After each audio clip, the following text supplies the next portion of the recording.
एक बार फिर स्वागत है मेरे बच्चों आपका सरल भौतिकी में। और इस कोरोना के टाइम में, क्योंकि पढ़ाई को ऑनलाइन ही हमें कंटिन्यू करना है, तो इसलिए हम लोग 11वीं की क्लास का जो पोर्शन ऑफलाइन चल रहा था उसी के आगे अब ऑनलाइन ही शुरू करते हैं। यह है कक्षा 11।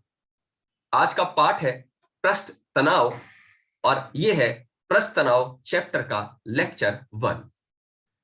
यहां पर सबसे पहले हम लोग बात करेंगे कि आखिर ये पृष्ठ तनाव होता क्या है। इसे इंग्लिश में कहा जाता है बच्चों सरफेस टेंशन। सरफेस टेंशन, पृष्ठ तनाव या सरफेस टेंशन। ये पृष्ठ तनाव या सरफेस टेंशन क्या होता है बच्चों? जितनी भी द्रव की मुक्त सतह होती है, क्या होती है? मुक्त सतह। अच्छा, कुछ चीजें इस चैप्टर को बताने से पहले थोड़ा क्लियर कर लेते हैं, क्योंकि पृष्ठ तनाव जो ये टॉपिक है, ये मुक्त मुक्त सतह का है। तो बच्चों के मन में पहला तो बड़ा जिज्ञासा आना संभव है कि आखिर ये मुक्त सतह क्या चीज होती है। मुक्त सतह किसे कहते हैं?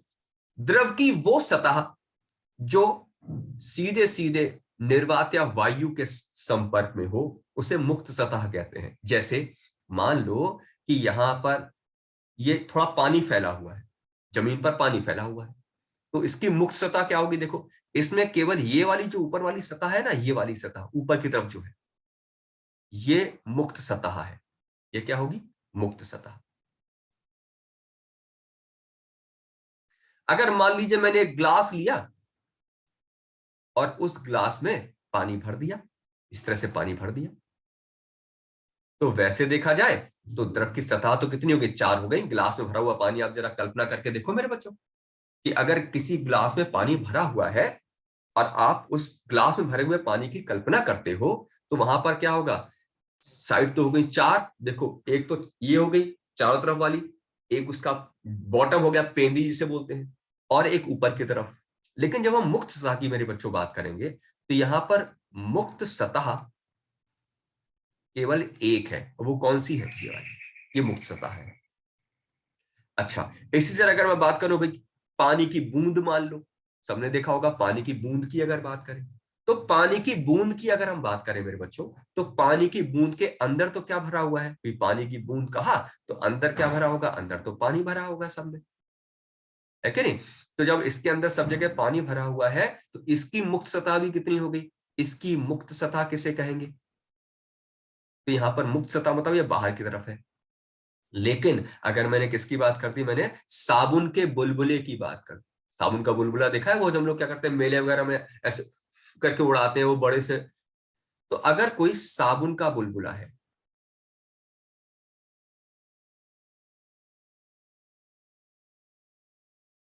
तो अगर कोई साबुन का बुलबुला है, तो अगर मेरे बच्चों अगर कहीं कोई साबुन का बुलबुला जैसी कोई चीज है, तो साबुन का बबल, जिसे सुब बबल भी कहा जाता है, तो यहां पर मुक्त सतह बच्चों कितनी हो जाएंगी? या मुक्त सतह 2 हो जाएंगी। कहां? देखो, अंदर भी वायु है, इसके हवा भरी है, और बाहर भी वायु है। तो यहां पर इस केस में अगर पूछा जाए मुक्त सतह कितनी है, तो यहां पर मुक्त सतह बच्चों 2 होंगी, एक बाहर की तरफ और एक अंदर की तरफ। तो मुक्त सतह कितनी हो जाएंगी इस केस में? 2 हो जाएंगी।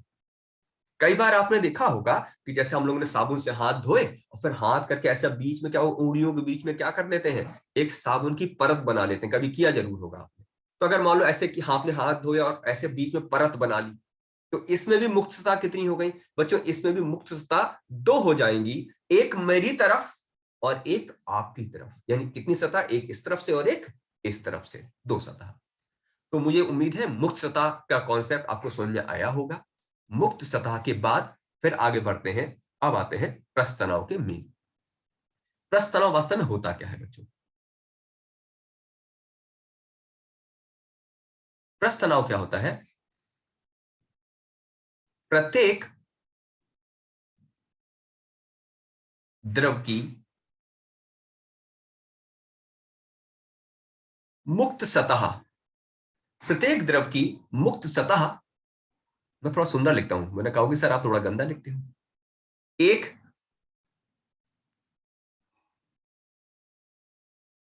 खींची हुई झिल्ली की तरह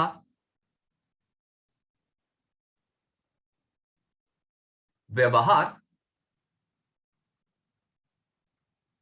करती है। प्रत्येक द्रव की मुक्त सतह एक खींची हुई झिल्ली की तरह व्यवहार करती है। उसका यह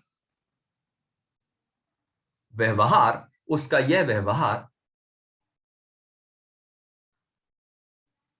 पृष्ठ तनाव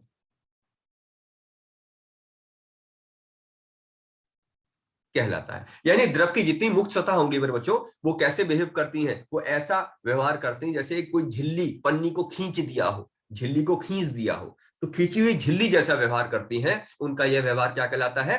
पृष्ठ तनाव। ये व्यवहार आप कई बार अपनी डेली लाइफ में देख भी सकते हो। इसका मैं आपको एक चित्र के साथ में इसको समझाता हूं कि कहां पर ऐसा व्यवहार हम देखते हैं। इन चित्रों पर अगर आप ध्यान दो तो यहां पर देखो, इसी को ही देखो जरा, जैसे ये मकड़ी को देखो जरा, देखो ध्यान से देखो इस मकड़ी को। इस मकड़ी को अगर आप ध्यान से देखोगे तो यहां पर देखो, ऐसा नहीं लग रहा कि यहां पर क्या होगा, बैठी तो ये पानी पर है, ध्यान से देखना, ऐसा लग रहा है कि पानी में बैठी है, लेकिन आप ध्यान से देखोगे तो ये यहां देखो, ये देखो, ये देखो, ऐसा नहीं लग रहा कि यहां पर पानी की जगह क्या होगा। वैसे पानी में देखो, ध्यान से देखो, उसके पैर डूब नहीं रहे हैं, ऐसा लग रहा है झिल्ली जैसी है और उस झिल्ली पर, पन्नी पर पैर रखे बैठी है। तो वास्तव में ये जो झिल्ली जैसा व्यवहार है ना, ये व्यवहार ही क्या कहलाता है? यही व्यवहार ही प्रस्थ तनाव कहलाता है। आपने अक्सर देखा होगा कि अपने जो तालाब वगैरह होते हैं उसके आसपास क्या होगा, इस तरह की मकड़ी वगैरह होती है। या यहीं आप देख सकते हो, इसमें अगर हम थोड़े और चित्रों की अगर बात करें और डायग्राम की अगर बात करें तो आप और भी देख सकते हो। जैसे मैंने साबुन का बुलबुला बनाया था, देखो इसको भी समझ लो, कितनी मुख्य सतह है, देखो एक अंदर की तरफ और एक बाहर की तरफ सतह हो गई। ठीक, ऐसे बहुत सारे एग्जाम्पल आ सकते हैं अपने पास जो शो करते हैं। देखो इन सब कीड़ों को देखो, ऐसा लग रहा है कि ये पानी में डूबे हुए हैं कि पानी में बिल्कुल आराम से बैठे हुए हैं ध्यान से। ऐसा लग रहा है किसी खींची हुई झिल्ली पर बैठे हुए हैं। तो द्रव का वो मुख्य सतह का वो व्यवहार जो खिंची हुई झिल्ली जैसा रहता है, उसी को क्या कहते हैं? उसी को कहते हैं पृष्ठ तनाव। जैसे यहां पर देख सकते हो, जैसे ये एक ब्लेड जैसा दिखाया गया है, देखो ये ब्लेड वास्तव में क्या होगा, पानी के ऊपर रखा हुआ है। आप सोचो, ब्लेड तो लोहे का है, लोहा पानी में डूब जाना चाहिए, लेकिन यहां पर एक पृष्ठ तनाव के कारण ये क्या होगा, ब्लेड उसके ऊपर क्या होगा, रखा रहता है। ऐसे अगर मैं बात करूं, इस पिन की तरफ देख सकते हो, ये पिन भी आप ध्यान से देखो तो ऐसा लग रहा है पिन क्या है, पिन उसके ऊपर रखी है। तो ये सब किसके उदाहरण है मेरे बच्चों? ये सारे उदाहरण किसके होते हैं? ये सारे हैं पृष्ठ तनाव। ठीक, चलो अब पृष्ठ तनाव को थोड़ा और परिभाषित करते हैं। हमें कैसे मालूम चलेगा? क्योंकि सारे द्रवों का पृष्ठ तनाव किसी का ज्यादा होता है, किसी का कम होता है। तो हमें कैसे मालूम चलेगा, कैसे निर्धारण करेंगे, इसको सीखते हैं। पृष्ठ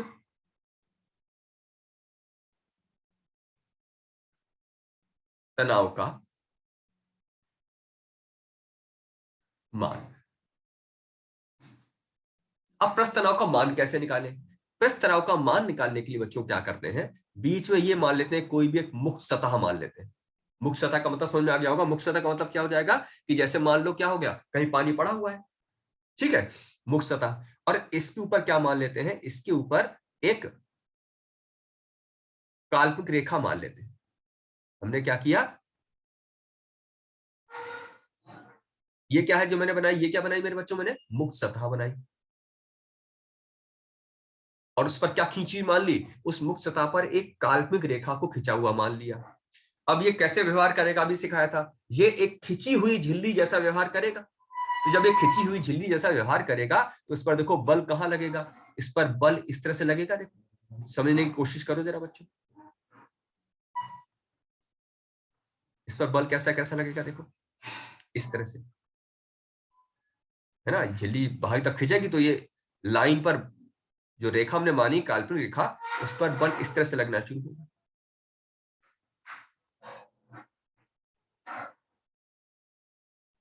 इस तरह से बल लगना है।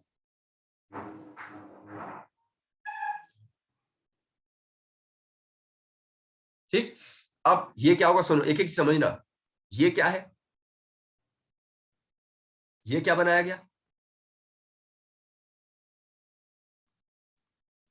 काल्पनिक रेखा। अच्छा, इसकी बात करें यार, ये क्या बनाया गया है,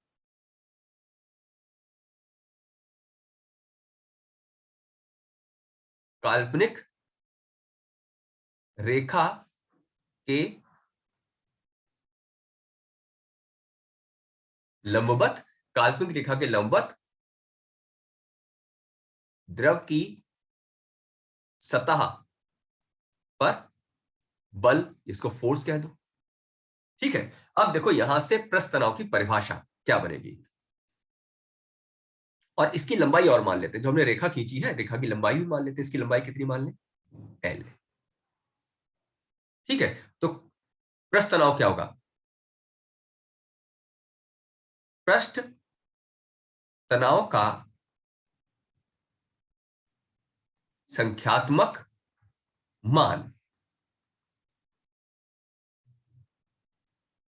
किसी द्रव की, साफ साफ लिख दिया है, बहुत ही गंदा लिख रहे हो सर आप, किसी द्रव की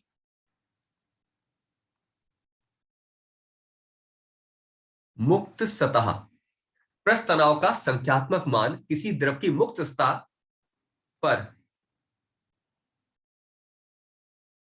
खींची गई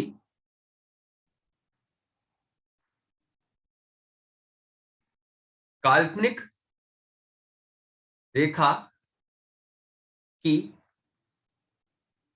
एकांक लंबाई पर लगने वाले रेखा के लंबवत द्रव की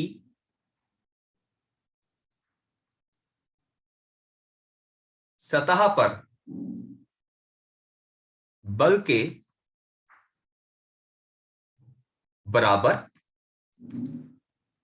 होता है।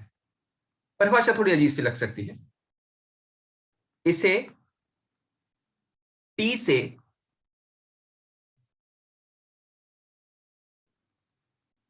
प्रदर्शित करते हैं। तो बच्चों टी बराबर क्या हो जाएगा, यहां पर टी का सूत्र हो जाएगा सीधे एफ बटे एल। टी बराबर क्या हो गया, यानी प्रस्थ तनाव का मान किसके बराबर हो गया, बल। अच्छा, यहां पर अक्सर बच्चों को समझ में आता है यार एकांक लंबाई का मतलब क्या होगा, ये बच्चों को थोड़ा कम समझ में आता है। एकांक लंबाई का मतलब देखो बड़ा सिंपल सा मतलब है मेरे बच्चों, एकांक लंबाई का मतलब क्या हो गया। देखो, ऐसा अगर कहें भाई एल लंबाई पर कितना बल लगा, तो आपने कहा सर एफ बल लगा, एल लंबाई पर एफ बल लगता है। तो बोले अच्छा एक लंबाई पर कितना लगेगा, एकांक मतलब एक, एक लंबाई पर कितना बल लगेगा, तो हो जाएगा एफ बटे एल। तो ये एफ बटे एल ही क्या है, एफ बटे एल ही कहलाता है एकांक लंबाई पर लगने वाला बल। तो सीधे प्रस्थ तनाव किसके बराबर हो गया मेरे बच्चों, प्रस्थ तनाव बराबर हो जाएगा एकांक लंबाई पर लगने वाला बल, यानी एफ बटे एल। एफ क्या है ये आपको यहां बताया जा चुका है ना, एल क्या है ये बताया जा चुका है। अच्छा, इसका मात्रक क्या होगा, मात्रक भी ये भी अक्सर पूछ लिया जाता है बच्चों, मात्रक क्या हो जाएगा, ये एफ बटे एल है, तो बल का मात्रक तो न्यूटन हो गया। ठीक है, और लंबाई का मात्रक क्या हो जाएगा,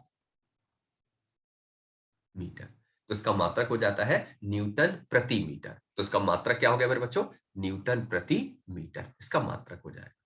तो ये तो हो गया प्रस्थ तनाव का मान हम कैसे निकालेंगे। ठीक है, अच्छा, अब प्रस्थ तनाव के चैप्टर में जो नेक्स्ट सबसे इंपॉर्टेंट चीज आती है वो आती है क्या, ये आती है अपने पास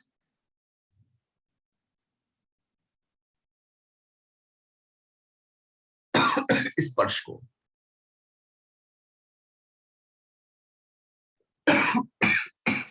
स्पर्श को,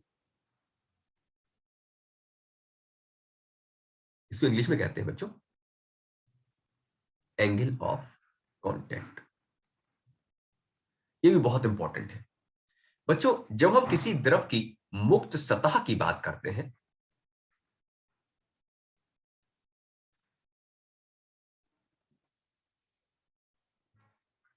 अब पृष्ठ तनाव में जो सबसे इंपॉर्टेंट पोर्शन है मेरे बच्चों वो है स्पर्श कोण का। स्पर्श कोण क्या चीज होती है? तो स्पर्श कोण जानने के लिए जब भी किसी ठोस के साथ किसी द्रव को रखा जाता है मेरे बच्चों, तो वहां पर क्या हो जाएगा, वहां पर जो द्रव की सतह है, मुक्त सतह है, वो सामान्यतः दो तरह की होती है। दो तरह की कैसी? ऐसा भी हो सकता है कि वो जो द्रव की सतह है वो कैसी हो मेरे बच्चों, वो कुछ इस तरह से, इस तरह से द्रव की सतह इस तरह से हो जाए, ठीक है, जिसको क्या बोलते हैं अवतल सतह। यानी सतह कैसी होगी मेरे बच्चों, अवतल। हम किसकी बात कर रहे हैं, मुक्त सतह। और मेरे बच्चों ऐसा भी हो सकता है कि जब हम किसी द्रव की सतह की बात करें तो द्रव की सतह अवतल ना होकर कैसी हो जाए, वो उत्तल भी हो सकती है, वो ऐसी भी हो सकती है। द्रव की सतह उत्तल भी हो सकती है और आप जैसे वाली, ये वाली क्या है, ये उत्तल सतह हो गई, उत्तल सतह। ठीक है बच्चों। अब देखो यहां पर ये क्या हो गया, देखो इसकी अगर हम बात करें, ये है ठोस, ठीक है, और अंदर क्या भरा हुआ है, ये सब क्या भरा हुआ है, जो नीले कलर से मैंने शो कर दिया है, ये क्या हो जाएगा, ये हो जाएगा द्रव। ये क्या हो जाएगा मेरे बच्चों, ये हो गया द्रव, ठीक है, ये हो गया द्रव। ऐसे ये क्या हो गया फिर से, ये बाहर जो दीवारें हैं ये हो गई ठोस। ऐसा मानो किसी परख नली को, मान लो किसी परख नली में कोई तुमने कोई भी लिक्विड डाल दिया, ठीक है, अंदर क्या भरा हुआ, ये तो सब उसका द्रव हो गया, अंदर भरा हुआ द्रव।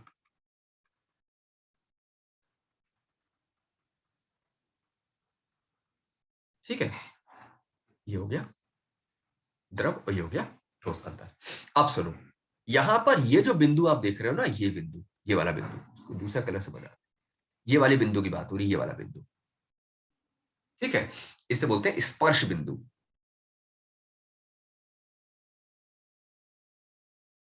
इसे क्या बोलेंगे, स्पर्श बिंदु। अब यहां पर दो चीजें हैं, ये वाली जो लाल रंग से खींची है ये क्या है, ये तो ठोस की सतह हो गई, जैसे आप ध्यान दो, ये क्या हो गई, देखो ये तो हो गई ठोस की सतह, ये वाली, ठीक है। और ये जो उसने कर्व बना दिया है, ये किसकी सतह हो गई, देखो ये किसकी हो गई, ये हो गई द्रव की सतह। तो अगर स्पर्श बिंदु से आप क्या करो, दो स्पर्श रेखा खींचो, एक स्पर्श रेखा कहां खींचो मेरे बच्चों, एक स्पर्श रेखा खींचो आप द्रव की सतह पर, ये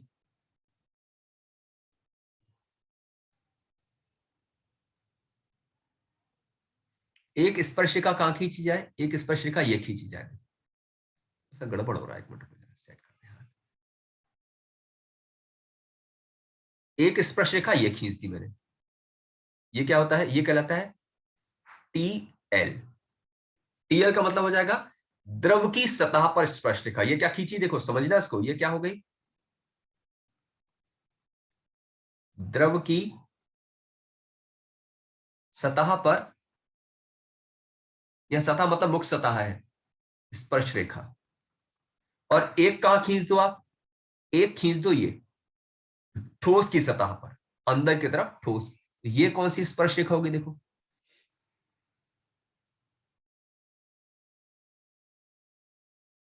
ये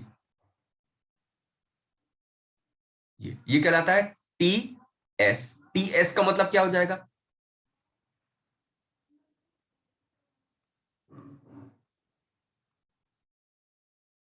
ठोस की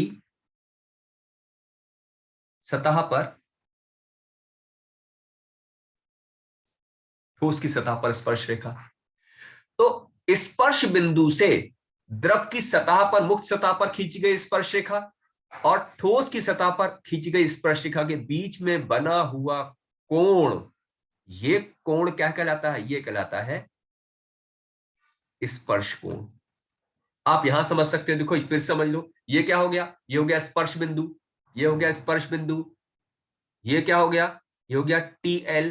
टीएल मतलब जैसे यहां लिखा था द्रव की सतह पर स्पर्श रेखा, ये क्या हो गया टीएस, यानी ठोस पर खींची गई स्पर्श रेखा और इनके बीच में ये बना कोण, ये कोण क्या कहलाने वाला है, ये कहलाने वाला है स्पर्श कोण। इसको इंग्लिश में क्या कहते हैं, एंगल ऑफ कांटेक्ट। यानी परिभाषा क्या बनी मेरे बच्चों, कोई पूछे कि यार इसकी परिभाषा तो बताओ, तो हम क्या बोलेंगे, परिभाषा क्या बनी मेरे बच्चों, देखो सुनना।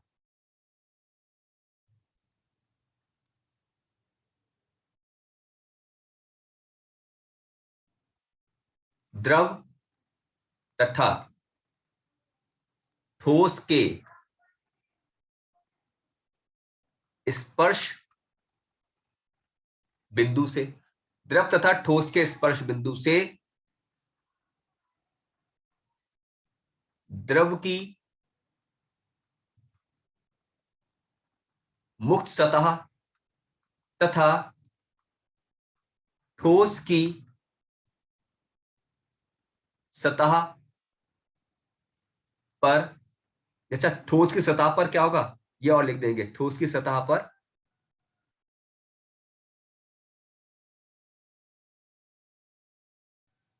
अंदर की ओर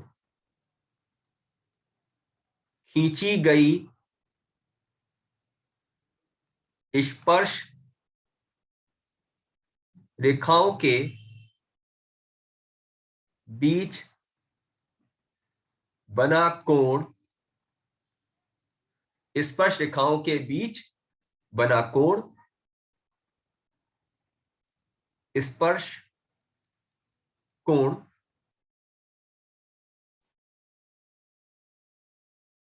कहलाता है। ठीक है, तो पहली कंडीशन में भी स्पर्श कोण दिखा और दूसरी कंडीशन में भी स्पर्श कोण। अच्छा मैं आपको एक्चुअल में दिखाता हूं कि आखिर स्पर्श कोण होता कैसा है, तो उससे आपको थोड़ा अंदाजा हो जाएगा कि हम जो पढ़ रहे हैं वास्तविकता में ये चीज कैसे दिखाई देती है। देखो ये आपके सामने एक चित्र है जिसको बहुत अच्छे से आप समझ सकते हो। यहां पर अगर आप ध्यान दो तो बिल्कुल स्पष्ट दिख रहा है, देखना बच्चों, देखो ये सतह कैसी, देखो इस तरह से आ गई सतह।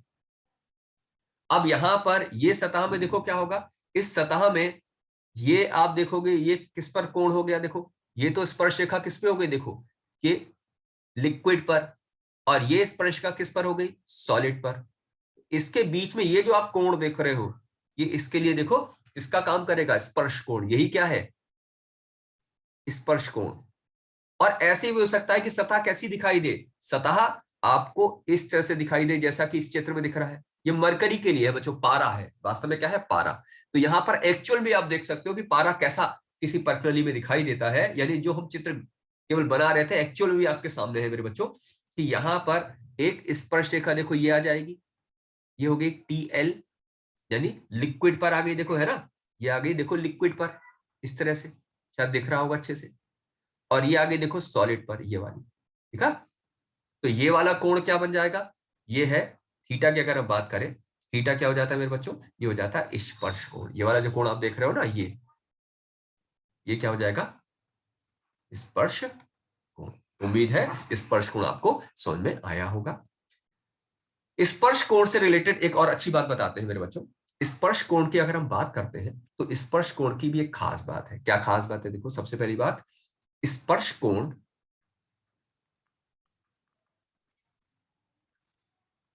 का मान अगर 90 से कम है यानी न्यून कोण है, ये भी बड़ा इंपॉर्टेंट क्वेश्चन है। अगर स्पर्श कोण का मान कैसा है मेरे बच्चों, न्यून कोण यानी 90 से कम है, तो द्रव ठोस की सतह को